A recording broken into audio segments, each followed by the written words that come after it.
সবাইকে স্বাগত জানাচ্ছি এফবিটিভি প্রেজেন্স ক্যারিয়ার পরিকল্পনা ও উদ্যোক্তা গঠন পাওয়ার বায়োস্কোপ ইভেন্টস অ্যান্ড ট্যুরিজম। সাথে আছে আমি মেহজাবিন নুসরাত। আমাদের সাথে আজকের অতিথি হিসেবে রয়েছেন আমাদের সবার জনপ্রিয় ডক্টর আলমাসুর রহমান স্যার। স্যার, আজকের আমাদের বিষয় হচ্ছে হ্যাপি। মানুষ কি করে হ্যাপি? হ্যাপি সুখ জিনিসটা আসলে কি? হ্যাপিনেস। বাবা, দারুণ। আসলে কি জানো, আমরা এই যে পড়াশোনা করি, স্কুল কলেজ ইউনিভার্সিটিতে পড়াশোনা করি, তারপরে আমরা চাকরি করি, ব্যবসা করি, বিভিন্ন প্রফেশন নিয়ে কিসের জন্য নিই? সুখের জন্য। সুখের জন্য, অবশ্যই সুখের জন্য নিই। এবং একটু আগে তোমার সাথে কথা হচ্ছিল, তুমি আমাকে বলছিলে কিন্তু একটু আগে যে স্যার এরকম যে রাইট, যে একদল গবেষক ছাত্রদেরকে জিজ্ঞেস করেছিলেন যে তোমাদের জীবনের উদ্দেশ্য কি, তোমরা কি চাও? প্রায় ৮০% ছেলেপেলেরা বলেছিলেন, স্টুডেন্টরা বলেছিলেন যে আমরা অর্থ চাই, সম্পদশালী হতে চাই। 50% বলেছিলেন যে আমরা ফেমাস হতে চাই, সেলিব্রিটি হতে চাই। আবার একদল বলেছিলেন যে আমরা কঠোর পরিশ্রম করতে চাই, কারণ কঠোর পরিশ্রম করলে সফলতা আসবে, হ্যাপিনেস আসবে। কিন্তু আসলে কি এগুলোর মধ্যে সফলতা আছে? কারণ আমরা জানি যে তোমরা দেখেছো যে 1000 কোটি টাকার মালিক, কিন্তু সে বিষণ্ণতায় ভুগছে, একাকিত্বে ভুগছে, তাই না? ডিপ্রেশনে ভুগছে। তারপর অনেকে দেখা যাচ্ছে আত্মহত্যা করছে, অথচ তার অর্থ সম্পদের কোনো অভাব নেই। ঠিক বলছো। এবং আবার দেখা যাচ্ছে যে সেলিব্রিটি, নামকরা নায়ক, নায়িকা, ক্রীড়াবিদ, কিছুদিন আমাদের ব্রেকিং নিউজে ছিল সুশান্ত সিং কেন আত্মহত্যা করেছে, কারণ তিনি তো একজন বলিউডের সুপারস্টার। কেন আত্মহত্যা করেছে আমরা আসলে কারণটা জানি না। ঠিক, তার মানে দেখা যাচ্ছে যে সেলিব্রিটিরাও মন খারাপ হচ্ছে, হ্যাপিনেস পাচ্ছে না, সুখ পাচ্ছে না, খুশি খুঁজে পাচ্ছে না। আসলে স্যার, সুখটা কোথায় পাওয়া যাবে? সুখটা কি জিনিস, কোথা থেকে পাওয়া যাবে বলে মনে করেন? রাইট, এটাই হচ্ছে বিষয়। আজকে আমরা এটা নিয়ে একটু কথা বলবো, কারণ এই জিনিসটা খুব জরুরি, কমন বিষয়, ব্যক্তি জীবনে সবথেকে দরকারি বিষয়। ঠিক, কিন্তু আমরা এটা নিয়ে ভাবি না যে কোথায় সুখ আছে, আমরা ভাবি না। আমরা ভাবি যে আমাদের টাকা থাকবে, ব্যাংক ব্যালেন্সে অনেক কোটি কোটি টাকা থাকবে, তো হচ্ছে সুখী হতে পারবো। তো আসলে দিন শেষে দেখা যাচ্ছে রাতে আমরা সুখী না, কোনো না কোনো বিষয়ে মন খারাপ। ঠিক, যেমন দেখো, আমি গত প্রায় 15 বছরের বেশি সময় ধরে একটা ট্রেনিং বাংলাদেশের বাইরেও করিয়েছি। বহু লক্ষ লক্ষ মানুষকেই করেছি বলে আমার ছাত্ররা বলে, কারণ 15-16 বছর ধরে ট্রেনিং করি যেটার উপরে, সেটা হচ্ছে যে পজিটিভ থিঙ্কিং, কী করে আমরা ভালো চিন্তা করব।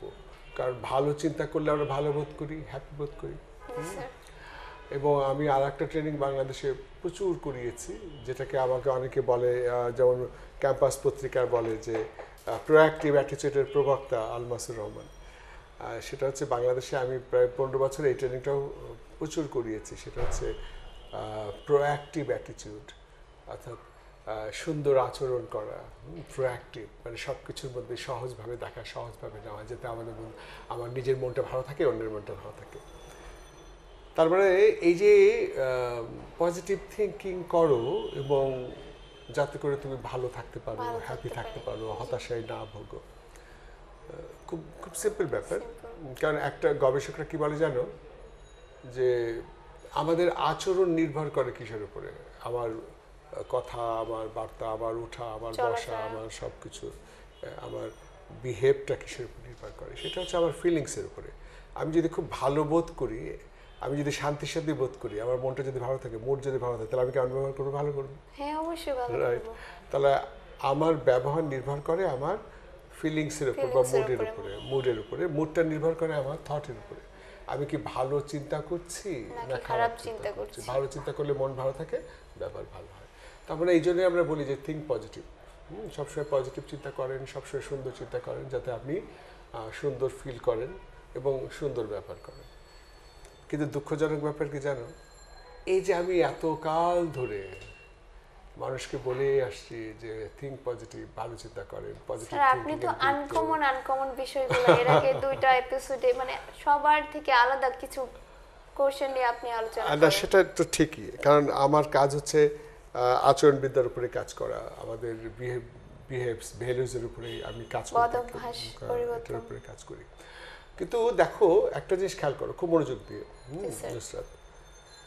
আচ্ছা, এই যে তুমি যে সারাদিন চিন্তা করো না, এই যে তুমি প্রতিদিন 24 ঘন্টায় কত হাজার চিন্তা করো জানো? 60 থেকে 80 হাজার চিন্তা তুমি করো, অ্যাভারেজ। তো কিন্তু দেখো এই চিন্তাগুলো অধিকাংশই কিন্তু তোমার পজিটিভ না। ম্যাক্সিমাম তাহলে নেগেটিভ। পজিটিভ যদি না হয় তাহলে তুমি তো ভালো বোধ করছো না, ভালো বোধ যদি না করো তাহলে তোমার মন ভালো থাকছে না। না। এমনকি গবেষকরাও পর্যন্ত বলেছেন কি জানো, যে কাউকে যদি বলা হয় যে তুমি এখন আধা ঘন্টা তাহলে সেটা পজিটিভ চিন্তা করতে থাকো, পসিবল না। কারণ আমাদের চিন্তাগুলো তো আমার কন্ট্রোলে না। ফর এক্সাম্পল, ধরো তুমি নামাজ পড়ছো না, এই যে আমি আসরের নামাজটা পড়ে এলাম না, আচ্ছা এই যে 5টা আসরের নামাজ 4 রাকাত পড়তে কতক্ষণ লাগে? 5টা মিনিট লাগে। 5 মিনিট লাগে। কিন্তু দেখা যাচ্ছে 5 মিনিটের মধ্যেও আমি কিন্তু নামাজের মধ্যে থাকতে পারছি না। আমার 3 রাকাত না 4 রাকাত হচ্ছে, আমি কোন সূরাটা পড়েছি, এখন কোনটা পড়বো। তাহলে আমি 5 মিনিট আমার মনটাকে রাখতে পারছি না এক জায়গায় ধরে, না? তার মানে আমি চিন্তাটাকে আমি ধরে রাখতে পারছি না। ধরে রাখতে পারছি। তার মানে আমাকে যদি বলা হয় পজিটিভ চিন্তা করো, তাহলে আমি পজিটিভ চিন্তা করতে পারবো কি করে? পারছি না, না? ওয়াই? আমি সুখী কখনই হব যখন আমি সুখী বোধ করব। তো সুখী বোধ করবো মানে কি? সুখী ফিল করবো তো। কারণ সুখী ফিল করবো কখন? যখন আমি সুখী থট করবো, চিন্তা করবো, না? তা আমি তো সুখী, আমি থট তো করতেই পারছি, থট তো আমার কন্ট্রোলে নাই। তাহলে আমি কি করি তখন? তাহলে ব্যাপারটা কি, আমি আর একটা এক্সাম্পল দিই, যে তুমি 5 মিনিটের নামাজের কথা বললাম, যে 5 মিনিটের নামাজের মধ্যে আমি ঠিক নামাজে থাকতে পারছি না, আমার মনটা এদিক ওদিক ঘোরাফেরা করছে। ঠিক তেমনি দেখো, সিম্পল, খুব মনোযোগ দিয়ে শোনো। আমি যদি তোমাকে এখন বলি, আচ্ছা নুসরাত, তুমি 3 মিনিট তুমি তোমার শ্বাস, এই যে মেডিটেশন যে আমরা করি, যে মনটাকে স্থির করার জন্য, আমি যদি তোমাকে এখন বলি যে তুমি 3 মিনিট, জাস্ট 3 মিনিটস তুমি শুধু ভাববে তোমার শ্বাসটা যাচ্ছে, ছাড়ছো, শ্বাসটা নিচ্ছ, ছাড়ছো, নিচ্ছ, তাহলে এই যে শ্বাস তুমি ছাড়ছো আর গ্রহণ করছো, এটা নিয়ে তুমি ভাবো, তুমি অন্য কিছু ভাববে না, শুধু শ্বাসের দিকে খেয়াল রাখো, শ্বাসটার দিকেই শুধু ভাবতে থাকবে, অন্য কিচ্ছু ভাববে না।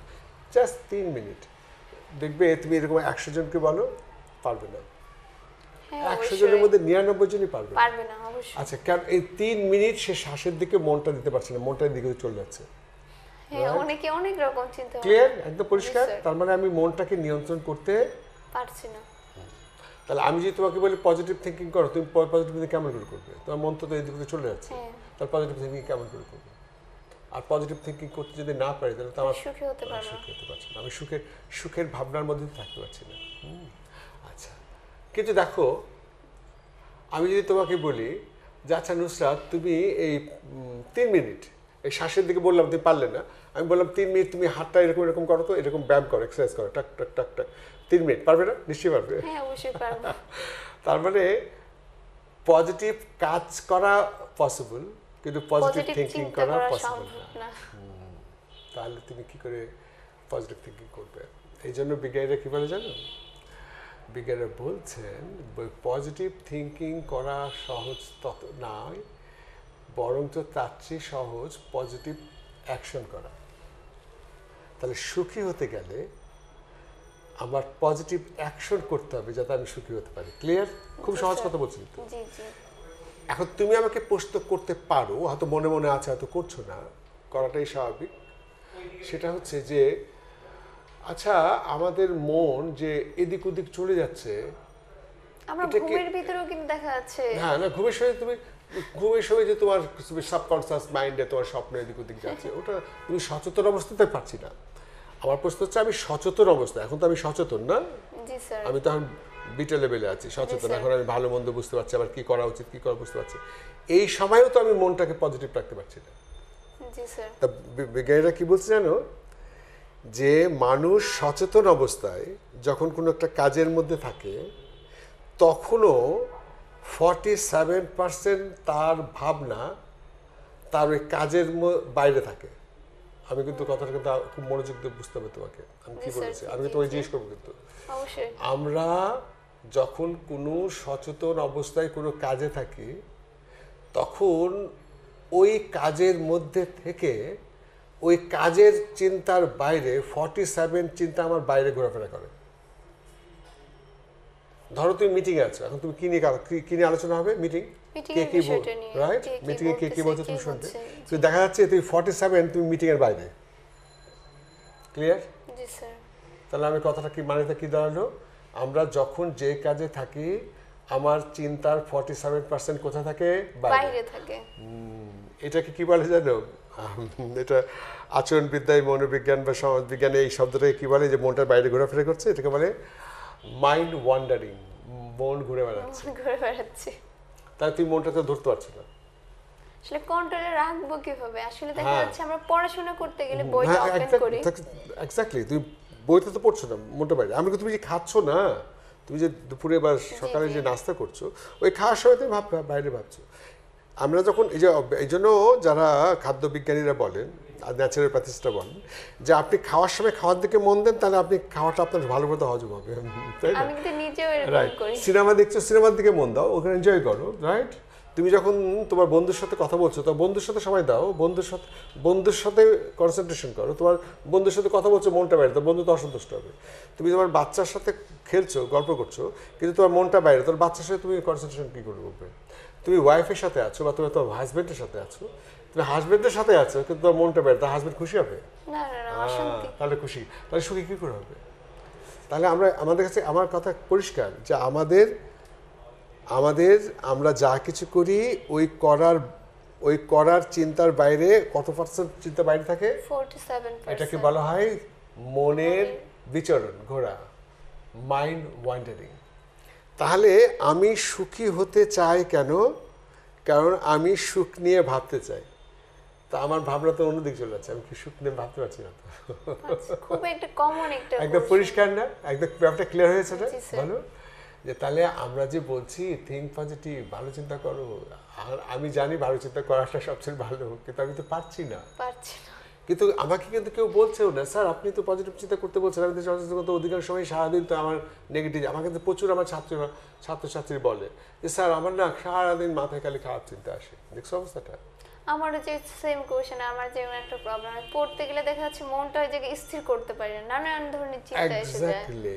তো সুতরাং আমরা কিন্তু আজকে এটা নিয়ে কথা বলবো না যে চিন্তা কোথা থেকে তৈরি হয়, আমার ভিতর থেকে কেমন করে তৈরি হয়, পজিটিভ চিন্তা বা ভালো চিন্তা করার জন্য আমার কি কি করা উচিত। আমরা ওই লাইনে আজকে গেলাম না, আমরা আজকে হ্যাপিনেস নিয়ে থাকি। জি স্যার।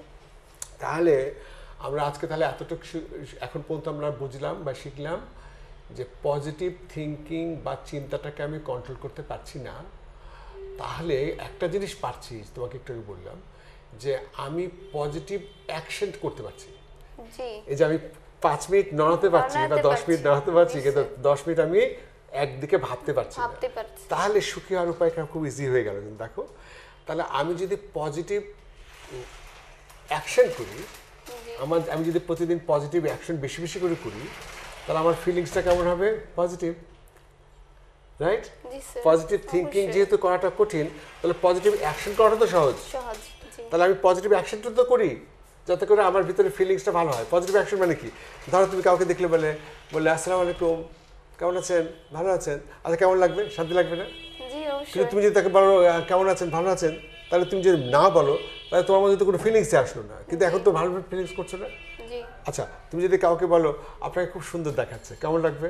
শান্তি লাগবে। আচ্ছা একজন, এই যে আজকে আমি লিফটে আসলাম, তো একজন আমার সামনে ছিলেন একটা মেয়ে, কিন্তু সে লিফটে কিছুক্ষণ পর বাইরে চলে গেল, মানে অন্য দিকে দাঁড়িয়ে আছে, কিন্তু লিফট চালু হয়ে গেছে। আমি তাকে বললাম কি আপনি আসেন, আমি তাকে আগে বললাম যে আপনি যান, কারণ ও আগে ছিল। এই যে আমি তাকে আগে যেতে বললাম, সে কি হলো? খুশি হলো না? সে কিন্তু আমাকে বললো কি জানো? Thank you.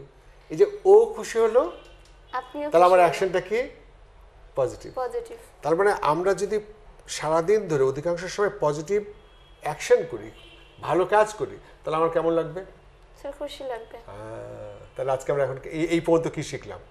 যে পজিটিভ থিঙ্কিং করাটা কঠিন, কিন্তু পজিটিভ অ্যাকশন করাটা সহজ। তাহলে সুখের জন্য আমার কি করা উচিত? পজিটিভ অ্যাকশন করা উচিত। পজিটিভ অ্যাকশন কি? ভালো মানুষের উপকার করা, মানুষের প্রশংসা করা, মানুষকে হেল্প করা, মানুষের বিপদে এগিয়ে যাওয়া, মানুষকে সাহায্য করা, রাস্তা দিয়ে যাচ্ছে কাউকে রাস্তা পার করে দেওয়া, কেউ হয়তো দেখা যাচ্ছে অনেকে লাগেজ মাথায় নিতে পারছে না, তার মাথায় উঠে দেওয়া বা তাকে একটু সামনে এগিয়ে, এই কাজগুলো কিন্তু আমরা সবসময় করতে পারি। কিন্তু আমরা স্যার, করছি না অবশ্যই। কেন? ওই সেদিন আমরা অভ্যাস নিয়ে কথা বলেছিলাম, আমাদের জি অভ্যাস জি নেই। অভ্যাস। হ্যাঁ, কাউকে থ্যাংক ইউ বলতে অভ্যাস নাই, সরি বলতে অভ্যাস নাই, আপনাকে খুব সুন্দর লাগছে বলতে অভ্যাস নাই, হ্যাঁ আপনি খুব সুন্দর করে কথা বলেন, হ্যাঁ এটা বলতে অভ্যাস নাই, জি রাইট? জি ইউ স্যার, আন্ডারস্ট্যান্ড? আগের এপিসোডে কথা হয়েছিল এই রাইট, বিষয় নিয়ে। রাইট। তাহলে আমরা আজকে থেকে যেটা করব, যে খুশি ফিলিংস পাওয়ার জন্য, হ্যাপিনেসের জন্য আমি হ্যাপিনেসের কাজ করব। ক্লিয়ার? জি, এই পর্যন্ত আমরা স্টপ করলাম। স্টপ। নেক্সট আলোচনায় আসতে চাই, মানে এটারই রিলেটেড একটা আলোচনায় আসতে চাই। সেটা হচ্ছে, তুমি নুসরাত শুনলে সত্যি খুব অবাক হবে, খুশি হবে যে পৃথিবীতে সবচেয়ে লম্বা, সবচেয়ে দীর্ঘ সময় একটা গবেষণা হয়েছিল হ্যাপিনেস নিয়ে, জানো? 1938 সাল থেকে শুরু হয়ে এখন পর্যন্ত চলছে। ভাবতে পারো, আমার জন্ম তোমার জন্ম আগে থেকে ওই গবেষণাটা হচ্ছে হার্ভার্ড ইউনিভার্সিটিতে। হার্ভার্ড ইউনিভার্সিটিতে এই গবেষণাটা হচ্ছে 1900 কত সালে?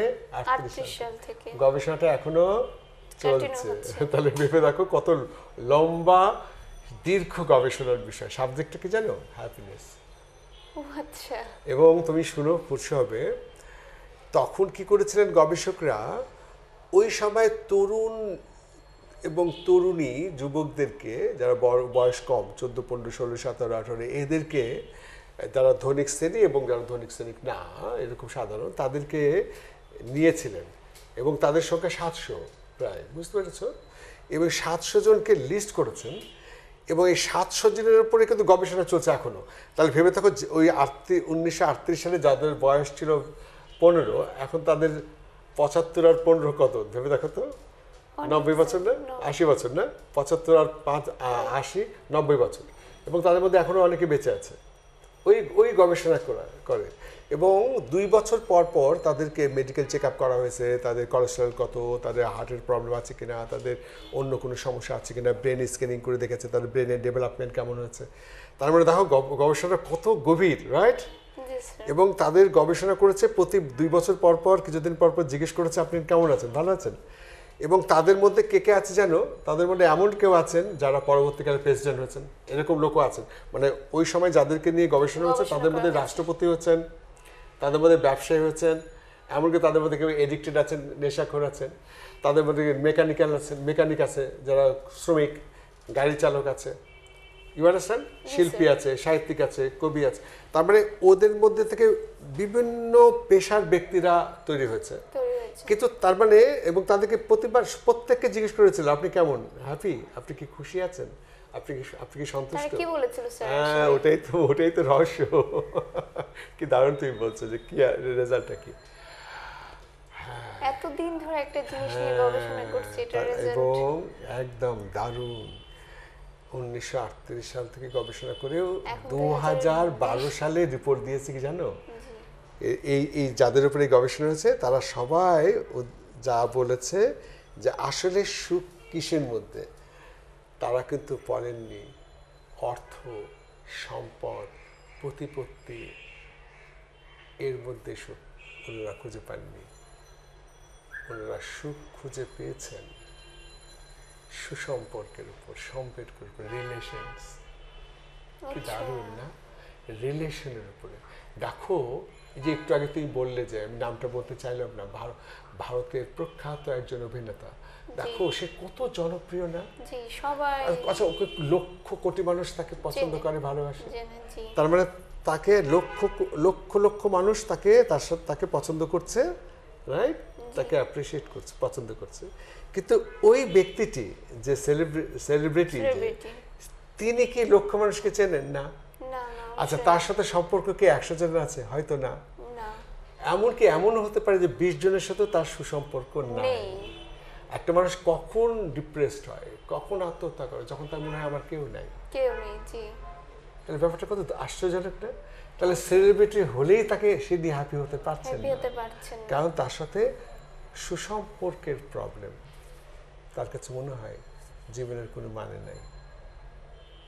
তুমি জানো, স্টিভ জব, পৃথিবীর অন্যতম সেরা ধনী, তিনি যখন অসুস্থ হয়ে হাসপাতালে ভর্তি হয়েছিলেন, সে তো একজন বিলিয়নার, হ্যাঁ, কত কোটি কোটি টাকার মালিক। তিনি বলেছিলেন যে আমার এত টাকা, এত অর্থ সম্পদ, আমার মনে হয় আমার আরো বেশি সময় দেওয়া উচিত ছিল মানুষের সাথে সুসম্পর্ক তৈরি করা, রিলেশন তৈরি করা, আরো বেশি রিলেশন তৈরি করা উচিত ছিল। এটার মধ্যে সুখ আছে, শান্তি আছে, ভালোবাসা আছে। পরে বুঝতে পেরেছিলেন তিনি। হ্যাঁ, এবং এটা সবাই বুঝতে পারে, তুমিও কিন্তু বুঝতে পারো, হয়তো মুখে বলো না, কারণ আমরা অনেক কিছু বুঝতে পারি কিন্তু প্রকাশ করতে পারি না। হ্যাঁ, এটা আমাদের ঠিক কেনা বলো? রিলেশন, এবং সেটা কি রিলেশন জানো? লোক দেখানো রিলেশন। যেমন তুমি কাউকে দেখছো, হ্যাঁ কেমন আছেন, কিন্তু তারপর তাকে বলে যাচ্ছি না না, এটা রিলেশন না। সম্পর্কটা continue বলা করতে হচ্ছে হবে। এই যে রিলেশনের ডেফিনেশন বলা হচ্ছে সামাজিক সম্পর্ক, মানে social relationship, close contact relationship.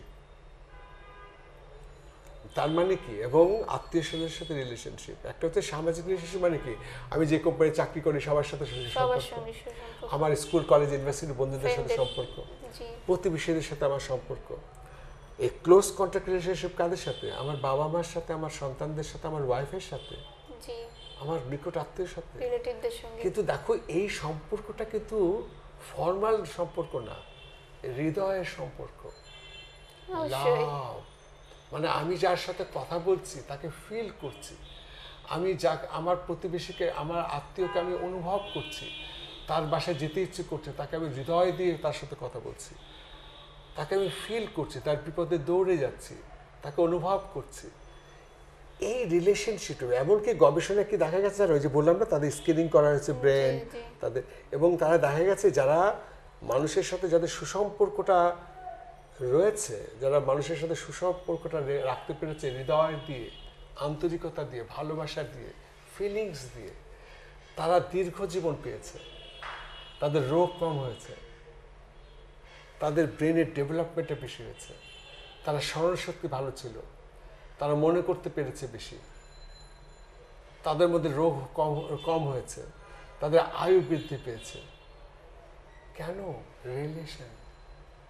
তো শেষ পর্যন্ত ডিসিশন হয়েছে যে সুখের প্রকৃত রহস্য হচ্ছে মানুষের সাথে সুসম্পর্ক।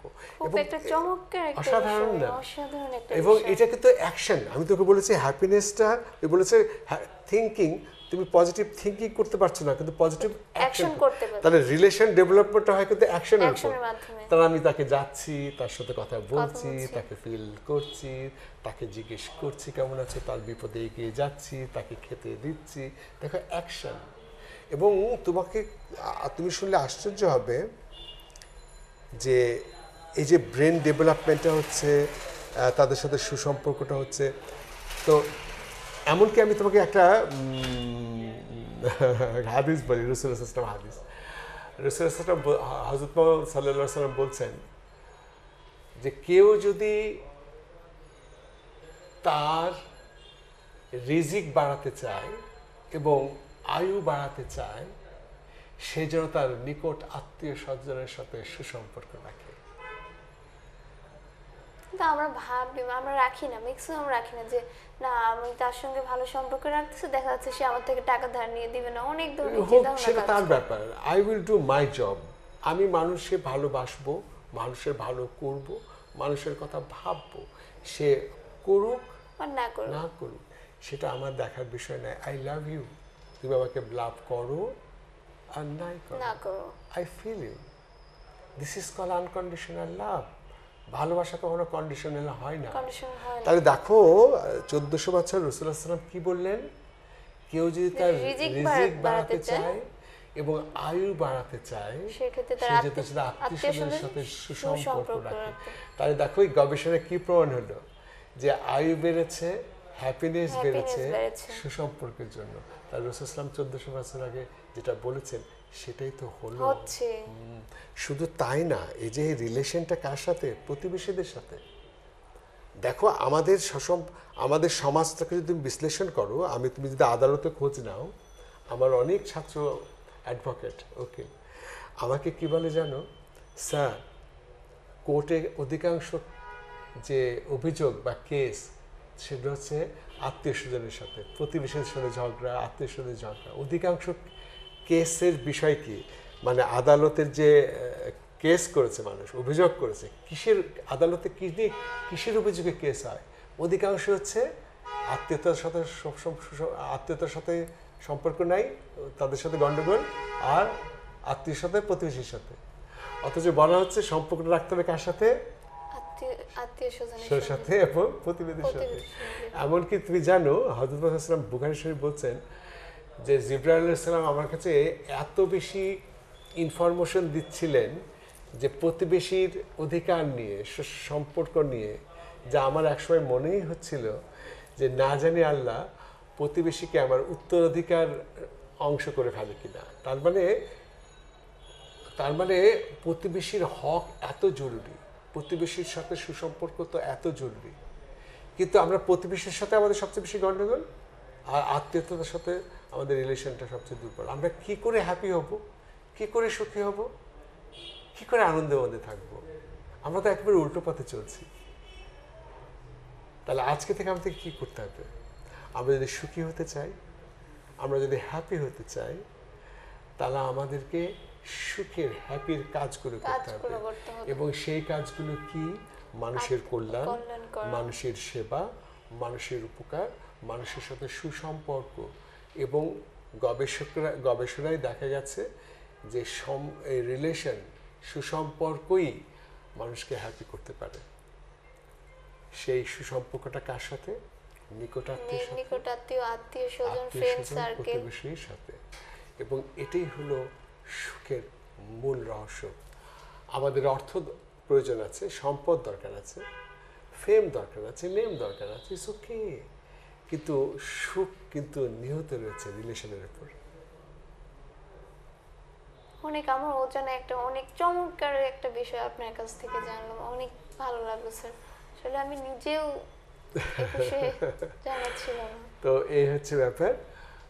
তো আজকে এই পর্যন্তই থাক। তাহলে আমরা যদি সামারাইজ করি আলোচনাটা, তাহলে আমাদের ভাবনাগুলো 47% বাইরে কাজ করতে হলে আমি আমার ভাবনাটাকে ধরে রাখতে পারছি না। তাহলে আমি যদি বলি পজিটিভ থিঙ্কিং করো সারাদিন, তাহলে পজিটিভ হবে না, তাহলে আমরা পাচ্ছি না, কারণ চিন্তা তো বাইরে ঘুরছে। পজিটিভ থিঙ্কিং না করে পজিটিভ অ্যাকশন করব। পজিটিভ থিঙ্কিং করতে চাইবো, কিন্তু positive action must. Positive action করবো, তাহলে আমরা হ্যাপি বোধ করতে পারবো। আর সুখ নিহত রয়েছে হ্যাপি অ্যাকশনের মধ্যে। এবং গবেষণায় দেখা গেছে রিলেশনশিপটাই হচ্ছে সুখের মূল রহস্য। আমাদের হতাশা, মন খারাপ, সুইসাইডাল যাই বলো টেন্ডেন্সি, সবগুলো হচ্ছে এই মন খারাপ নিয়ে, হতাশা নিয়ে। আর সেই হতাশা, মন খারাপ হচ্ছে যখন আমরা আনন্দ খুঁজে পাই না। যদি রিলেশনশিপটা সুন্দর থাকে, যোগাযোগটা সুন্দর থাকে, আমাদের হ্যাপি হব, আমরা কখনো মন খারাপ হবে না। তো নুসরাত, খুব ভালো থাকো, সুন্দর থাকো, সবাই ভালো থাকো। খুব আনকমন একটা বিষয় আপনার, যেটা কেউ হয়তো কারো হয়তো জানেনি, যেটা নিয়ে আপনি আলোচনা করেছেন স্যার, খুবই ভালো লাগলো। থ্যাংক ইউ, খুব ভালো থাকো, সবাইকে অনেক ধন্যবাদ। আসসালামু আলাইকুম।